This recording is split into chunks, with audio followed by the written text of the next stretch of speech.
bonga batutumuse naye nga ate intention ya comedy nze ndowooza nti yakka olwaki kubanga nti kakati nti omuntu takyaya kyagenda kuwandiikira abantu ndi kati comedy naye yafuuka nga luyimba nti omuntu abana oluyimba nalutambuza twakola nga comedy njagala ogezeeko ononye ku Saimo Kawalaata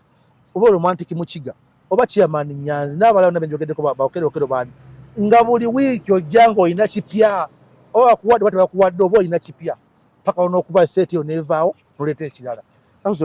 naye kati enaku zino nti kale comedy asituse naye ayimuse lwaki social media ate kati alimu n'akasente kuffe ekitaaliwo ndi kati fe twafunanga obusomero oba oli awo bugenda kuwummula ne babawaayo emitwalo oba nga 10 notwala banno nga 5 ne mugabana ebiri twagendako eyo actually nasobola okukola story ndabeka story eyali embi twali mukono progressive nenkola joko ey'omukira Headmaster najja n'acomplaininga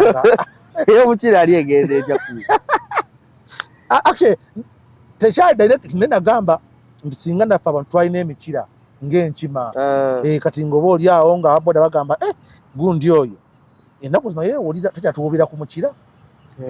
mubera musomero ngubona bugamba Adamu unansika omukira obwana obulopalopowe olalange eseseza tujukula bana basomero nti obwana buno obwa nasire bulopa bana nasire bulopa nnyo Adamu abye engato yange nga bwali bali bagamba Adamu unaniye kumushira kati musibye mkyamwe n'abatulaba amanya nze Jonas Ssentongo mbaniriza ate nate ku mukutu gwaffe omuganzo gwa Tindi Files gwonna yakatwengako genda ddala mu maaso n'okubanga ate osubscribinga eno ensibuko y'ebirungi ate era n'ebyesanyu awo wawo olunaku olwaleero tegatiddwako omukulu mu kitiibwa chairman tugenda kuba ate tunyumyamukko ku mboozi ey'enjawulo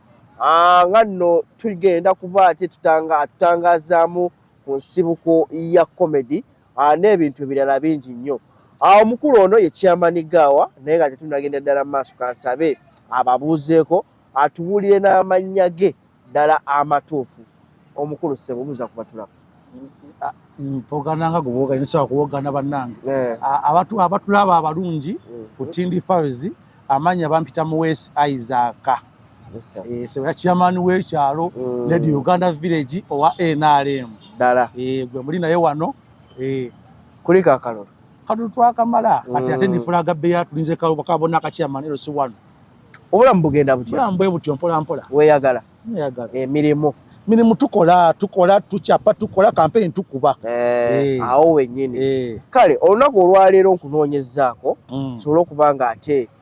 tunyumyamukko abangi babeera eyo naye nga tebamanyi nti gundi ne gundi ayinamukko omukono mu kintu ekigendera ddala maaso n'okubanga ate abantu banyumirwa bwe twogera ku nsibuko ya comedy gw'omu ku baali bakutte omumuli gw'okubanga ate comedy yatandikiramu mmwe ensi yabalaba ensi mwagisanyusa era mwalekawo n'ebyafaayo teyatandikiramu ffe comedy twamusanga okuba ffe tuli ba 2014 mwamwongerako ettofa kubanga waaliwo ode crackers bakadde baffe ba Muhanji baali bakola dda Salvador Pablo kati ffe tuli ba 2014 ewo ati awo lwakwata onyesho media teteri y'amaanyi ffe awo twabeererawo awo mu time eyo neera weewaawo olunaku olwaleero njagala ate emboozi tugikwate mpola comedy atandika atya oba Gaawa weegatta otya mu comedy obiyingiramu nalinga ndaba ababeera ku Bati Valley beeyitanga show yaba mami Abe Mukiibi ekibiina kyabwe no balinanga show every Tuesday ku Bati Valley nga akola Abe Mukiibi Patrick Mujuka ono nani awo Bamale Musa Senga Justin Nantume bebabeerangamu awo mu sheeyo ngabira buli lwakubiri kanabira banga ne binyumira kali ngana ngamba nsobola nyumya emboozi eyo kali lumu ne strong ngenda ku CBS kali ngana ndowooza Abe Mukiibi ku CBS bakola ki we batuula kati batulanga ekibiina kya comedy kati omukyala ngamba era ngamba omugamba ki Abe emuganya akunyingiza mu comedy nangamba kati genda ku Bati Valley gye batuula nenzikiya ku Bati no sawa mmeka mukaaga ez'emisana nengenda ku Bati Valley nensangawo muzeeyi awasala emu nanyumiza emboozi byonna nga ebyali abbe mu kiibi ayawukana ate ne Katulu Bwama lwaki bayawukana ye nga ŋŋamba amaze ebbanga eriwera nga akomola bimuli awo ku Baati Valley so naŋŋamba naye bw'oba ozze oyagala kuyingira togenda kulaba abbe mu kiibi akandolindoli wama nange nkajjukira naŋŋamba tulaba abbe mu kiibi ogenda kulaba Male Muusa yayingiza Male Muusa omumanyi naŋŋamba Male Muusa yakola ki yayingiza kati mbalinda nga balabikako saa 6 bajja kawungeezi owaayo olunaku lwo lulamba neŋŋamba naye sijja kukola ki kuvaawo bandi awo saawa nga 12 batandise okujja bemmanyi naye nga ye Male Muusa mumanyi naye nga gwe nninza okulaba kati munnange nkooye saawa ng'emu bulungedde ngenda okukola Nantume Justine Senga ayingira mulumba nemugamba nyabo njagala Male Muusa omukazi kye yankola yafukamira wansi nambuuza okundaga nti mbadde nyina sooka mmubuuzaako Nantume kulaba yafukamira Nantume sebo nafukamira n'olyanga ekitiibwa nagamba swano sebo bulunsi obadde ogamba ni taata nemugamba ate yagala mwami Male nantwala mutanga Anko Male omwana ono akwagala kyomusaba kisonyi omugamba saamwetondera nanga Anko Male omwana ono akwagala kati nembeera ne Anko Male awo naŋŋamba ojjaku nampa ennaku nga 4 mu bufunze yampitira okumala emyezi ng'ebiri nga mpa olunaku nenzirayo naye nga sifuna kyansigezesebwa kati olumu aŋŋamba tugende nkugezese nga zino nnaku ze yakuwanga ez'okugendayo yali akuteekawo wali eri kulaba kiki osobola kukola kulaba bye basobola nedda nti jangu ondabe n'otuukawo nagamba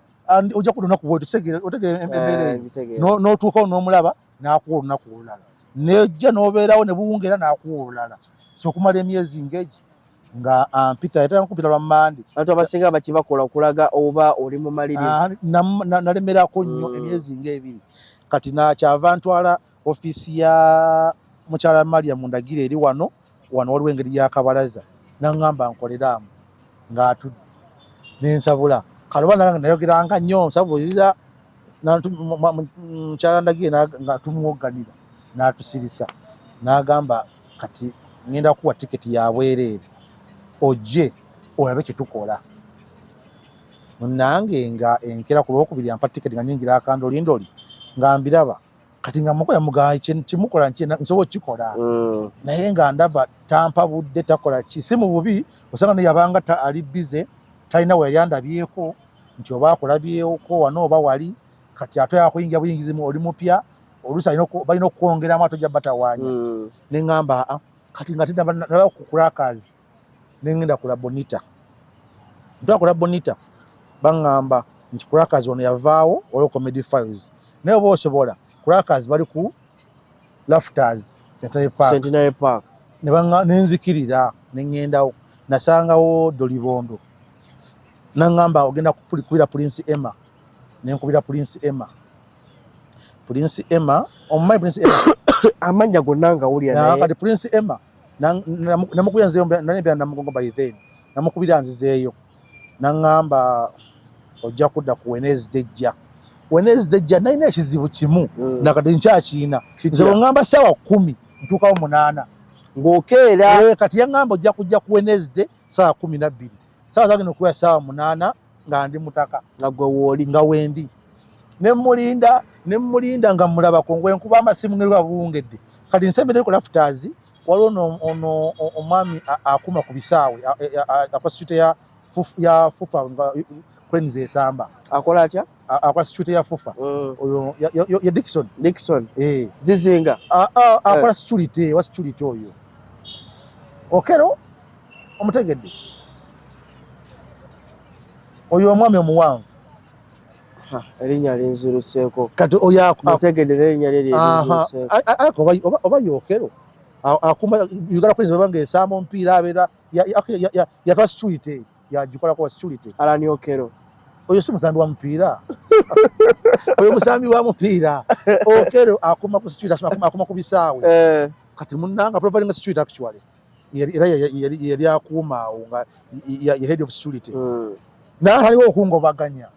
nenga abantu nenga nsimina gende eri weyongereyo nenga bali bamuwadde order kugubaganya ate nga bamanyi bo neta manyi nange paka oraba mbala buyero abakuuma mu Sitene Park nenga yandeyo kuva ku macha nangamba gende otuule wali nampa wentuula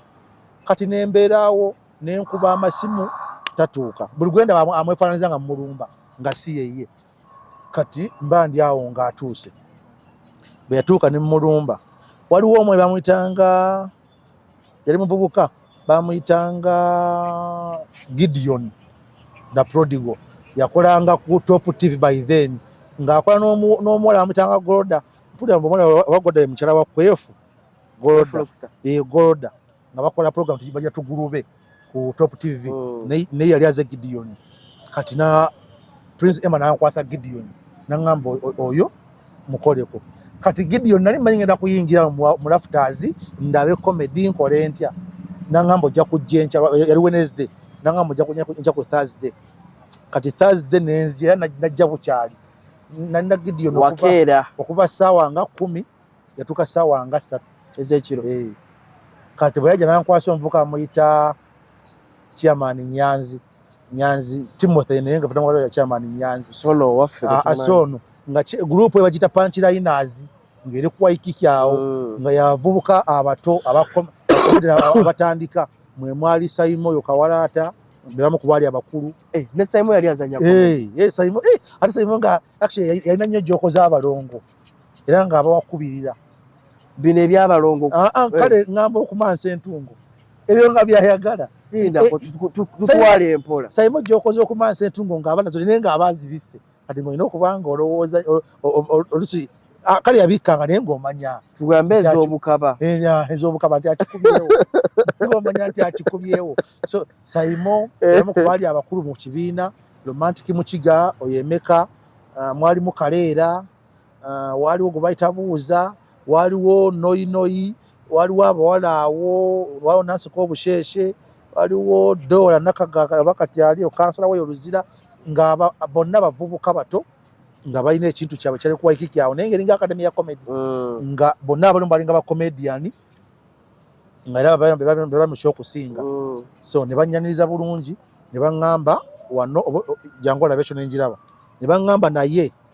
show ya wano tukola rehearsals ku Monday bwe yagala okuyingira ojja n'ota mu by'olina okukola mu by'ogenda okukola ne tulondako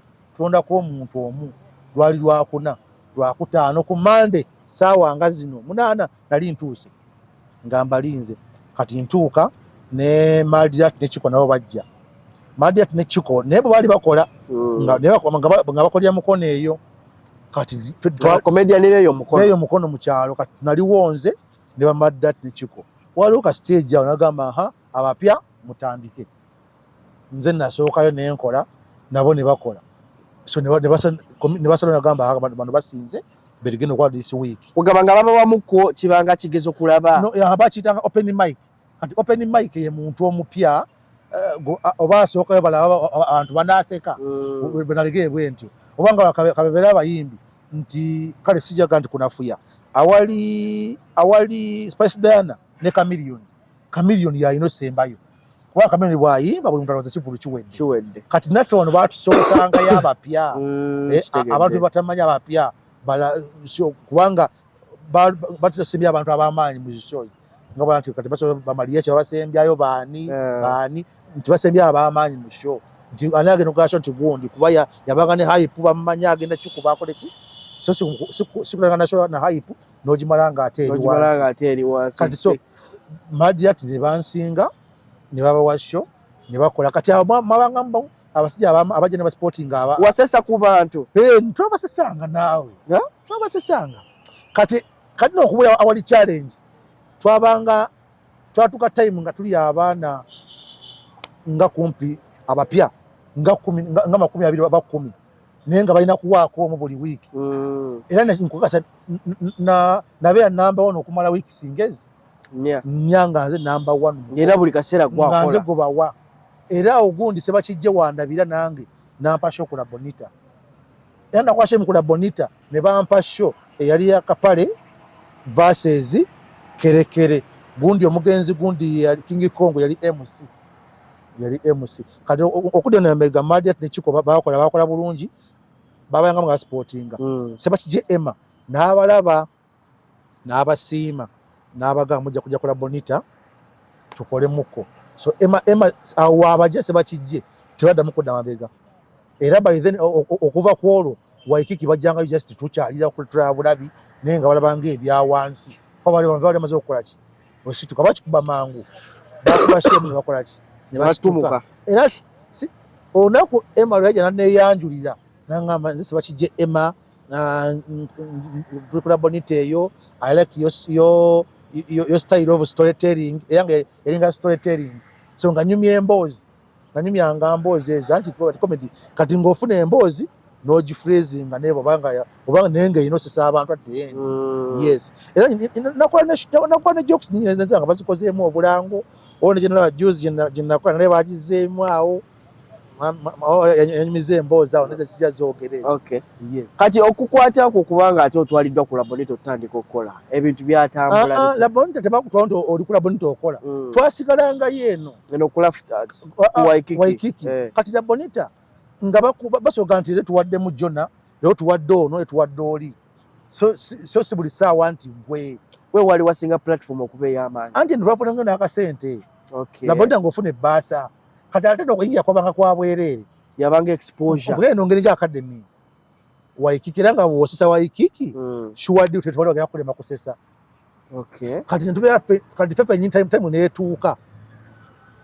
nga tulaba tuli bangi kwakati awo time etuse mawulana ze atwegaseeko mawana yakolanga stand up nga akola omu teyali na munne Rain Rain yakolanga ne Sunny omensane kati na mula akola kutero aberanga anagira oyo mulaba yakolanga ne Rasta yakolanga ne Rain mawana yakolanga ye kati Rain teyakola ku Waikiki samulaba yo namusanga kola Bonita ngakolanga kerekere era abajukia nabajukia namugato kerekere era by then nakati omwetegereza China moyo character yo namugamba tujja kubya kerekere mu style ye sigala munomo yo babaje okukijjukira Alan baliwo nakimuga kola Bonita yana nali mu kerekere yazina kerekere nga yafulume gwanga so kati twa ngeno baga nti lejo na muwe munoga nokuba kola Bonita ne bakuwa kabasa ngolo akabasa kajja kazito wakati ya sente bwalinga bwa lusaago saago obanga kasente kayimiridde ddala atakasa kuyimira nawe of course oli mu kweyiya bakuwa nawe nyinyi owulira sanyu owuli gwe ngoma amanyi go funaawo bakuwanga ne kompu bbiri naye ng'oziwa omuntu omuganga tugenda kula Bonita kale azipa nawe shwenti kati ani aliko shya muhanje comedian yaliko nga comedy store olubaga nti nkwadde kompu ya comedy store genda kujonda ondabi eriyasigala kala Bonita nga bwa comedian okwoli bakuwayo kompu bbiri no abantu bone bajje bakulabe olwabeeka bo bakitwala batyo kubanga by then nali mpangisanga ne mu kyawa tamanyi na byenkola njiriba byange oyiya bulamu bwo njiya bulamu kati nga ndi awo wentagalira bo bali tebakulaba kati tata wange nga TV agijewa by then njogera ku 2014 ne 2014 TV zaaliwo ne gundi yali amanyi yali Facebook yali ey'amaanyi TikTok singo okutambulira kebe YouTube teyali y'amaanyi kiri awo kebe Facebook yali y'amaanyi era nga abaana bera ku Facebook okwo ne bagira yes so kati twatuka time nga tulaba time ntono twalika okuyiiya tugende nengenda ku wano bamenya ku Martin Road ewa mugenzi Katoto Bwama nengendako ne mugamba Pride yali Pride nagamba Katoto Bwama ndi comedian nambuza ani yakugamba wagendayo ate tuli bangi katugezayo kuno ya platform awalala kati nemugamba ndi comedian nangamba ani yakugamba nti oli comedian nemugamba nti byenko nagamba okolerawa nemugamba kola Bonita eyo nagamba era Bonita oli bono wana busiba kijjobo sibwagala nawe bukimanyi bumaliaki bumanyira abantu ebyo byayogera navuma bumanyira abantu bubera mukuvuma abantu sagala kati of course nange ate nange samulemezaamu nnyo era bwe twavaawo nengenda saddayo netogera nga tunoonya sho Shaoni oyo obsessionism yalina ebbaala enna ekyali wajjala bagitanga Blue Ice Bar ne Musaba Night nesoka mpita manager na general aba show kwa iki atulabeko mfunye bakyali banga olokero azon na yatwe yunzeeko yava ku rafters naye nga tebamuwa time tatazanyako okero atweyunzeeko nkutokero option ani kalera bali tugenze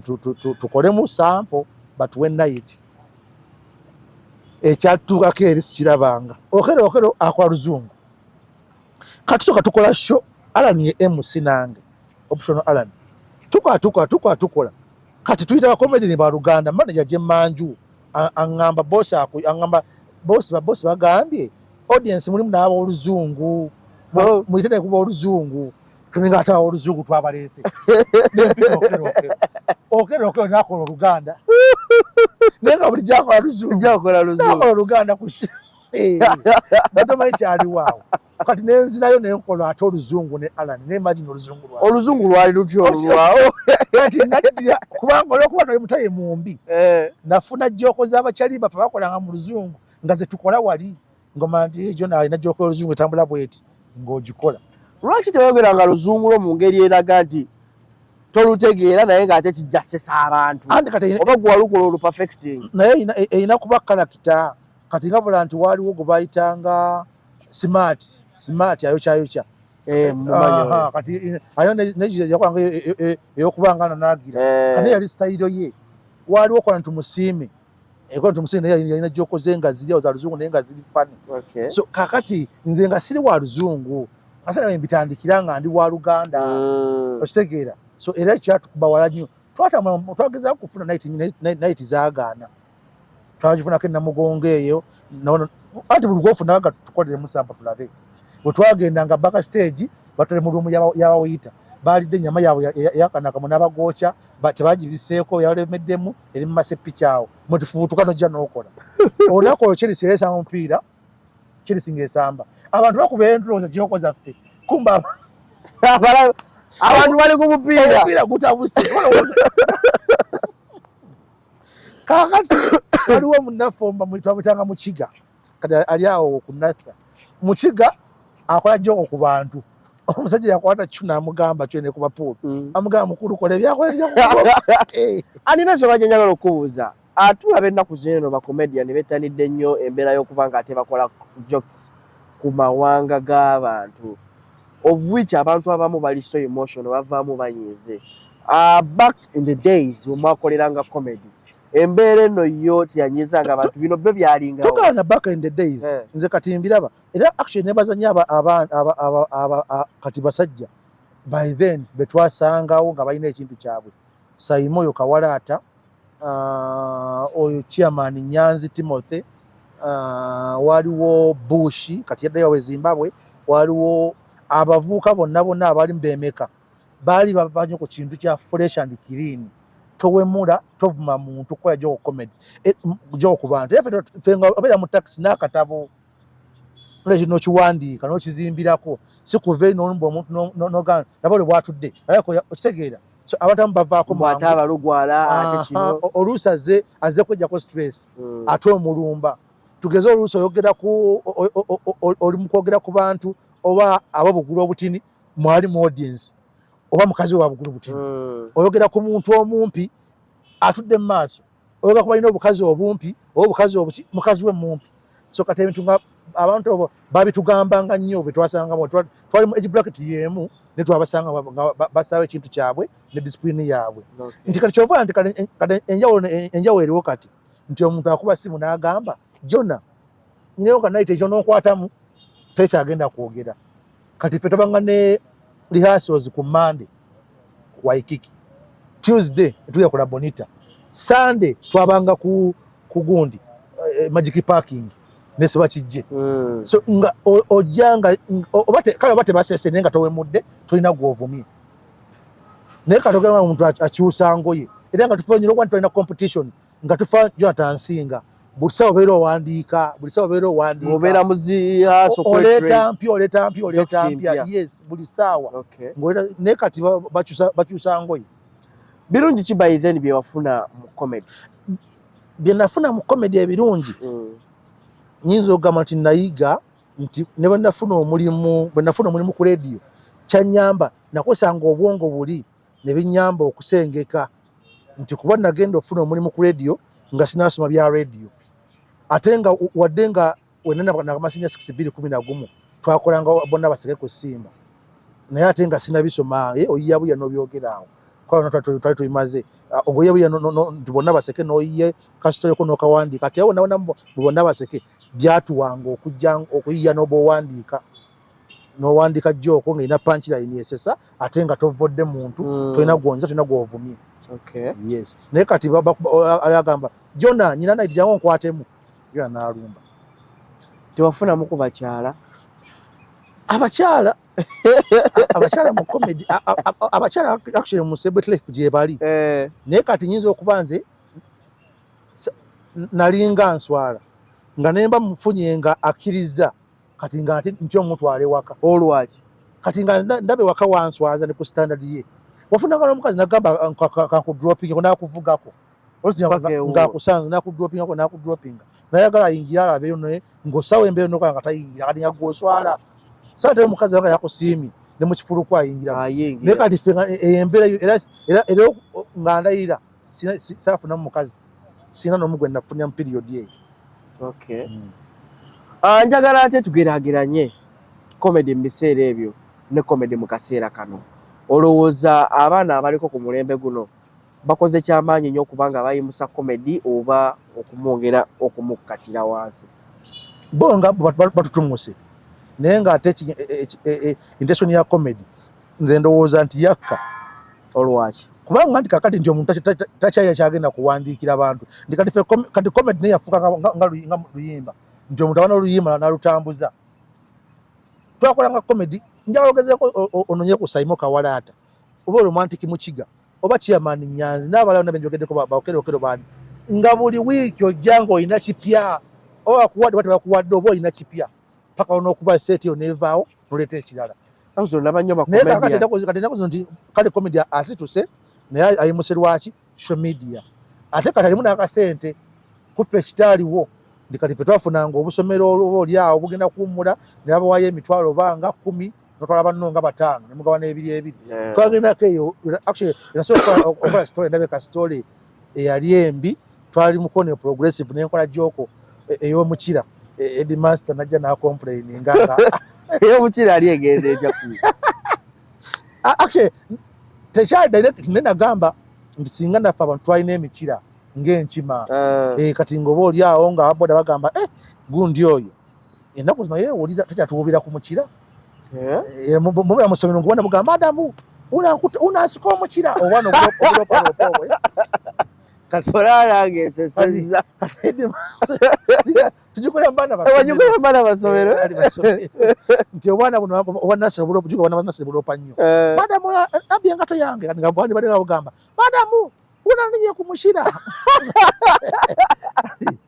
kati edasajina complain naye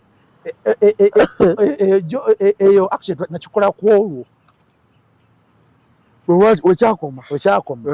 kuba tuli outside mugundi industry yaffe nga tugenzeyo mukono. Ki ekyakujja mu comedy okubanga mu kaseera kano waliwummula? Comedy ekyamazima wadde nali nfunye omulimu nga gunfudde busy kubanga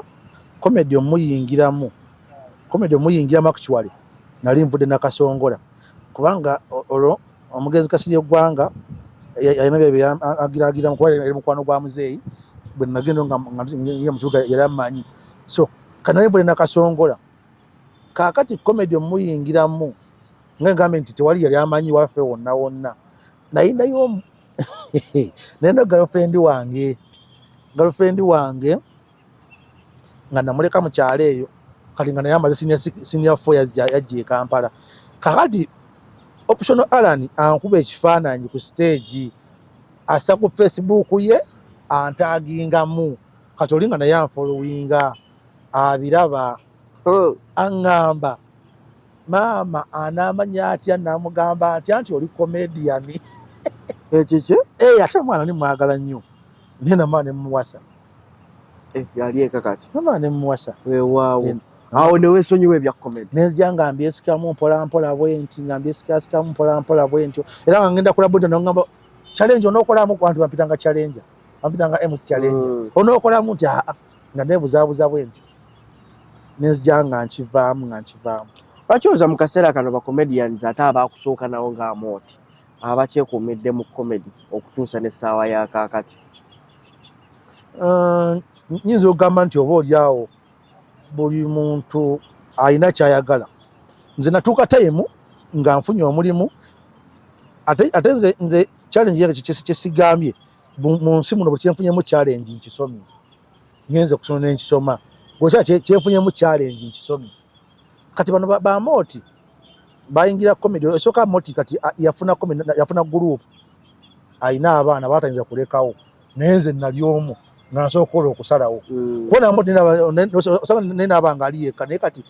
ayina bamuforce nga balabirira naye kati radio mba saawa 7 ez'ekiro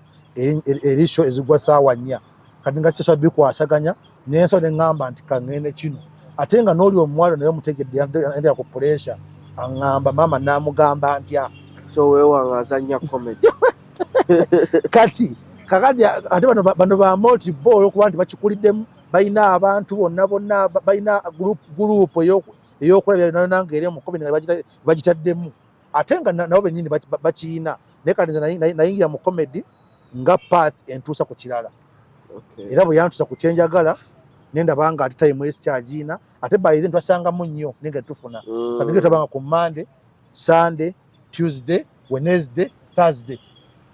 kuba ku Sunday Magic Parking oli mu rehearsals tofunawo sente Monday Waikiki rehearsal tofunawo sente Tuesday Labonita rehearsals tofunawo sente Wednesday Labonita ebayo show n'ogenda kali muno abakozi n'akwokyayo n'oyitamu Thursday Waikiki tofunayo sente awo nawo olina kubanga ogwoteekamu so kananga nteekamu nnyo ate nga sifunamu shomeri zaaliwo nti banakola bukilips obakola otya tukulozi channels tukola otya kati nga nteekamu nnyo ate nga sifunamu ate nga wano wenfunye nga nfunamu kwa mugenzi mungu yampanga sente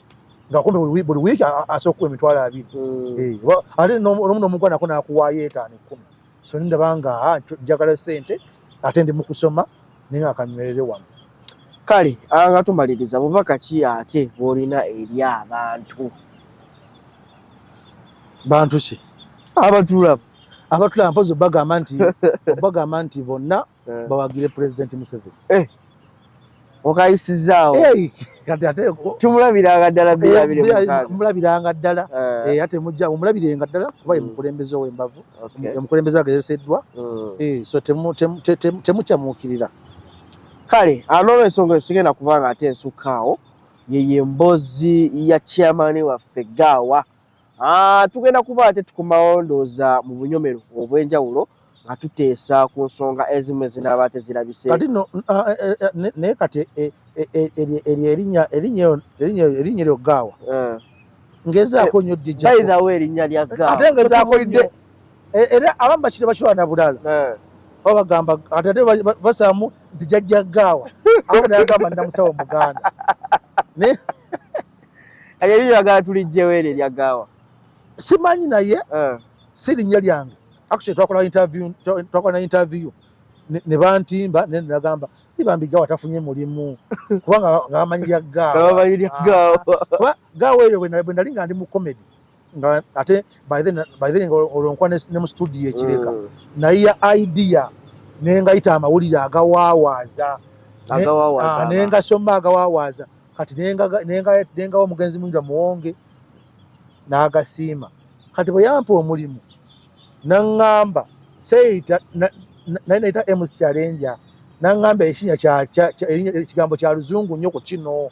naŋŋamba weyite Gaawa yanga weyite Kapere Gaawa gawaawaza weyite Kapere Gaawa Kapere Gaawa kati naye Kapere kinene nnyo naye kunze kati neyitanga Gaawa kati yanga ngasoma nti amuli egaagano ngasomako jjajja Gaawa neva trouble jjajja otegeera kati Gaawa nijja nga likula bwetyo buli kimu nenzira nga nkyeyongerako yes paka kati ne kati kijja bbaate ekizibu kijja mu ndowooza yaffe nti nyina ekizibu nti buli wembeera bampita kirala kati eri mu comedy ogenda mu comedy binakolanga Challenger Challenger kati wano bampita gaawo. Okay. Yes. Kale an'olw'ensonga tujja kuba ate tukomawo nnyo mu bunyomero bungi nnyo naye ng'ate ateesa ku nsonga nga bwe zinaaba zirabise okuba ng'ate zirabika.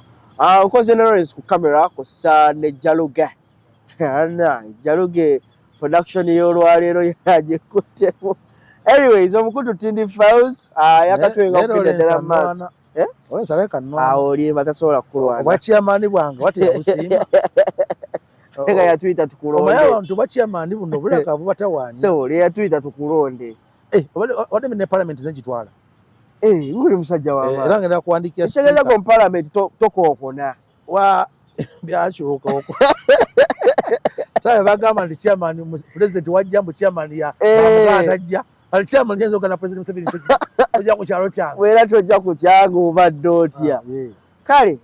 mubeere bulungi bweraba.